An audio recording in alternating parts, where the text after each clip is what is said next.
Annabelle Bateman here, and this is episode 6 of a little mini series of podcasts that I'm doing on for Thyroid Awareness Month. And this episode is all about living with a thyroid condition, which is the core of what I talk about all the time on the Let's Talk Thyroid podcast broadly and all over my social medias and all in my book, which is all about living a thyroid-friendly lifestyle. So this is kind of the heart of what I like to talk about when it comes to thyroid health. I'm not medically qualified, so kind of diving into, the testing and the medications and all of that, side of things is, I know that on a broad brush from a layman's perspective, but this kind of dealing with the living with the condition, this is sort of where I feel like my experience and expertise is really shines, because I have lived with a thyroid condition for pretty much my whole entire life, knowingly since I was 22. I'm now nearly 49, so a long time. And sometimes I haven't lived with it well, and other times I've lived with it better. It's definitely an up and down journey. And so I want to cover some of the core things that over time we need to address, you will need to address if you have a thyroid condition. And this is really part of thyroid awareness, because so many of us, like I was told when I was 22, you'll be fine, just take this medication every day for the rest of your life. There's nothing else you can do, but you'll be all right. Off you go. And, that was 25, 6, 7 years ago now, but people are still being told that. And so, and I want to say it's not true. Yes, if you need medication, you need to take it. I take medication every day, but it is not all you can do. In fact, if it is all you do, you won't be living your best life. I don't know if I really like that expression that much, but you won't have all the energy to put into offering yourself to the world and all your gifts and talents and experiences to the world in its fullest, because the reality is you'll probably still be having some symptoms that do impact on your day-to-day life. So I'm a firm believer in medication plus diet and lifestyle. Or medication, obviously you don't need medication, great, but if you do need it, then medication plus diet and lifestyle. And so there's lots to living with a thyroid condition, but here's what I like to say. Number one is there is hope. You can feel better. Even if you've been living with it for a long time knowingly and just taking your medication and feeling like, like it's, you're not sort of living optimally, there are things you can do to make changes to feel better. The other thing I would say is that it is a lifelong condition. And even if you are able to put your autoimmune disease into remission and you're able to get your thyroid hormones operating optimally, it doesn't mean you can just go back to doing whatever you were doing before and forget all about it. It just won't work like that. So you do have to be mindful of some of these things for the rest of your life. But the way I like to see it, which is part of that mindset shift, I guess, is you don't have to do everything all at once. This is like a marathon, not a sprint. There will be ups and downs and twists and turns and feeling like you're falling down gullies and, climbing up a mountain. And so sometimes you're going to be feeling really good. Other times you're not. Life throws at you lots of different experiences. And that is just part of life and living with a thyroid condition, particularly an autoimmune thyroid condition. So I think it actually is really helpful to have that mindset from the outset, because otherwise you'll be thinking, right, I'll just take this medication, or I'll just go gluten-free, or I'll do this thing for 30 days and then I'll just be able to get back to how I was. Well, it just doesn't work that way. It's not going to work that way. So making sure that you have your head around that, I think, is actually really helpful to be able to have the ability to then make other changes, and just to cope on that long-term, from a long-term perspective. Now, I do have, if you go to my website and you're not already on my mailing list, if you sign up for my email list, then I will send you a checklist, a thyroid checklist of things that over time you will really need to consider at different times. And so some of the things we've already talked about, so in different videos, like knowing what your root cause or your triggers were, understanding that stress can be a major contributing factor to your thyroid health. Thyroid is very, very sensitive to stress and chemicals, and it's a very sensitive little gland. We've talked a bit about food and gut, so that is definitely something that needs to be addressed over time. So this little checklist you can just kind of keep with you over time. You don't have to do everything all at once, but you probably will have to address all the different things on it over time.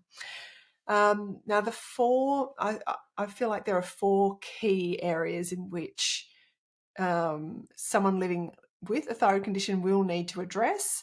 And it is going to look slightly different for everybody. Everybody's body is different. Everybody's body responds differently to different things. We all have our own unique self, right? So there's no real prescriptions, but you will have to find out what your thyroid-friendly lifestyle looks like. But the 4 things that I've written about in my book, Let's Talk Thyroid, that I do think everyone has to deal with in some way. Number 1 is mindset. So like I was just saying, having that mindset, understanding that you have this condition, understanding that it does need some proactive management, understanding that you do need to probably rethink the way you think about your body and your thyroid, and maybe you need to kiss and make up with it. You need to make peace with having that condition. A whole lots of negative self-talk isn't helpful. So just that whole mindset piece. And I think that's a really important piece to start with, because then it makes the other pieces easier to manage. So that's number 1. Number 2 is unwinding. Now, like I've mentioned a few times, stress is really key in thyroid health, a key contributor to thyroid health disease. And so we all have to work out how to manage stress. And I like to put it in the terms of unwinding, because I think it just sounds better. It's a bit more proactive. Words matter. And so we do all need to work out for ourselves, and this is a very individual thing, how we unwind. And I think some of that is personality driven. I do talk about a thyroid personality that I think is common, that sort of driven type A, kind of perfectionist type of personality. So if that's your personality, you need to work out how to work with your personality for your thyroid health. We talk about, I talk about boundaries and setting boundaries and having healthy relationships, and so lots of different elements to unwinding. Food is pillar number 3, and food is massive. There's lots of different components to a thyroid-friendly diet. In very broad terms, I say I would follow an anti-inflammatory diet. So I remove the typically inflammatory foods like gluten, grains, dairy, sugar, legumes, alcohol. I don't remove alcohol completely, although increasingly drink less and less just doesn't agree with me. So when you take out those inflammatory foods, it actually will help your autoimmune response, helps heal the gut, and generally people feel a lot better. Also helps with the mood often. So things like anxiety, depression. I'm not saying it's a treatment, but there's a gut-brain connection. And often when we clean up the gut and remove those in foods, our brain fog clears up. We've got more motivation. We feel more stable in our mood. So those things definitely can have an impact. I think I've got to the point where I do believe that everybody with autoimmune thyroid disease does need to give up gluten, but of course there are outliers where people who don't have any problem with gluten, but I do think that's very, very, very, very, very few and far between. And there's a strong correlation between Hashimoto's and celiac disease, so just be aware of that too. But I talk lots about food in other contexts, other podcast episodes, so just know that food is something that you will have to address at some point in some way. And the 4th pillar of living a thyroid-friendly lifestyle is a low tox, what I call low tox living. So removing common toxic products from what you ingest, what you put on your skin, what you breathe in. Now, we can't remove all toxins, but you can remove things like, you can put a filter on your water. That's probably really important. We can be not drinking out of plastic or storing food in plastic. We can not eat foods that are full of artificial colors, flavors, and preservatives.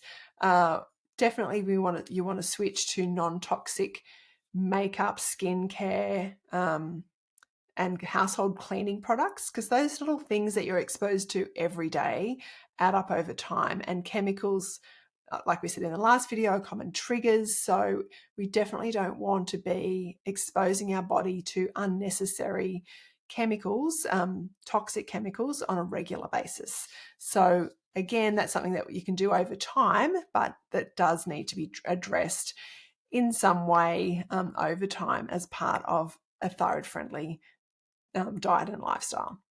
So that is it. They're my 4 key things: mindset, unwinding, food, and low tox living. There's lots of things that fall under those categories and probably a few things out of those categories as well. But know that over time, you can feel better, live better, be healthier, be feeling well, and just feel good that you're proactively managing not only your thyroid health, but potentially preventing other autoimmune diseases or other ill health down the track. So living with a thyroid condition is actually quite exciting when you look at it like that. I do think that I'm much healthier because I have a thyroid condition than I would be if I didn't. If I didn't have to make these sort of changes, then I probably wouldn't, let's face it, but I'm much healthier because of it. So there you have it. I do dive obviously into all of those 4 things in my book, Let's Talk Thyroid. That's really all of what the book is about, is how to positively and practically implement and make those changes in those different areas of your life. So if you want to grab a copy, I'd love you to do that. I wrote it just for you and people like you and me wanting to live well with our thyroid conditions. Whether you've got Hashimoto's or Graves', this sort of thyroid-friendly lifestyle applies, because it's about dealing with the inflammation, the immune response, and general good, clean, healthy living. So there you have it. We've only got 2 more episodes left in this little Thyroid Awareness Month mini series. We're going to cover building a thyroid support team, and I'm going to talk about some resources and sharing your thyroid story. So enjoy for today, and see you next time. Bye. Thank you so much for listening to this episode of Let's Talk Thyroid. If you have enjoyed the content, or perhaps you're thinking, oh, my mum needs to hear this, or my sister or my bestie, I would love it if you would share this episode with them. That really just helps spread the positive and practical message of Let's Talk Thyroid, and helps that broader thyroid community, our friends and family, to live well with their thyroid health. So you can just, share the episode. If you subscribe on whatever platform you're listening to this podcast, it's free. It's really helpful, because then you'll be notified every time a new podcast comes out, and it just makes it much easier to find. There's usually a little subscribe button or a bell, or follow often is the terminology. So if you wouldn't mind doing that, that would be helpful. Of course, if you want to leave a review, even better, just a sentence or 2 about how the podcast has helped you. You can definitely connect with me via letstalkthyroid.com. That's where you'll find access to my book, my coaching, my freebies, and really everything that I offer in terms of thyroid support.